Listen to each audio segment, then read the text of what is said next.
Hi, I'm Sathi Roy. Welcome to my series, Conversations with Phoenix.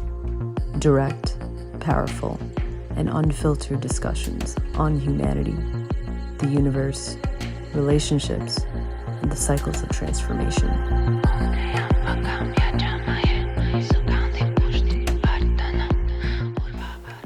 Well, if we're talking about operating out of wounded state of being, what are those beliefs? So, and you're operating out of that wounding, you look at those beliefs in that, so you're operating out of those beliefs that reinforce the wounding. And so your experiences are then going to continue to reinforce that wounding. And that's why I say I shouldn't commit. Yeah, and that's why I say there's multiple realities, because technically that is a reality, right? And there's also, this is also why I say your perception of truth. Yes. I say your perception of truth a lot instead of just truth, because many, 99% of people have what their perception is of truth. And their perception of truth is dictated by their reality, their experience, and how they're handling it all. But in my opinion, there is such a thing as a truth. I have come to recognize through my own direct experiences and death and rebirths and deep channeling that has come from my death and rebirths and the connection that I have now with Phoenix, which is higher self. I have come to the recognition of what I feel is actual truth, universal truth. So I do believe there's a universal truth. There's some people that say, is there such a thing as a truth? No, everybody has their truth, right? Yes and no. Yes, everybody has what they feel is truth. They have their perception of truth, which is based on their level of awareness and understanding, right? Themselves. Because truth, as we just said, is based on what you've learned. And so that means your truth is based on your level of awareness and what you've integrated. That's what your truth is. That's a perception of truth. That's what you perceive as to be true. Because I'm sure there are times in your life where you held a truth. You thought something was true about yourself, about somebody else. And then over time, that shifted. Oh my gosh. And that doesn't mean that you were lying then. That was what you thought was true.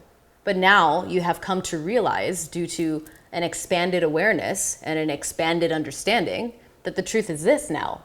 Is this actually, right? So that's why I say most things that people say and think are perceptions of truth. But I do believe there is one ultimate truth. And that only can come to awareness once you go through the whole process and get to that point of detachment. Yes. Because as we say, we go back to it. How do you know what reality is? You can only feel it, experience it once you experience detachment or you practice detachment. It's true. That's huge. That's mind-blowing. What did you gather from that? From what I said? Because it is huge. It is a lot. It's not a small concept. It's not. How did you take that in? I'm trying.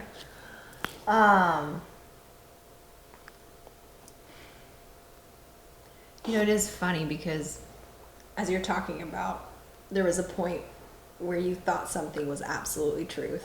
Yeah. And that has shifted. Yeah, For sure. So many times in life. Huge, massive times in life. And oftentimes tied to death and rebirths.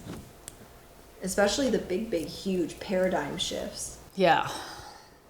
And reality does change. Does it mean that the reality 5 minutes ago before you had this moment that just shifted everything, or even this just tiny piece of information, this experience that you went through that allowed you to see truth in a deeper way, in a different way, in a way that this experience expanded you, so therefore you have a different understanding of truth. It doesn't make that 5 minutes before truth that it was fake, not real.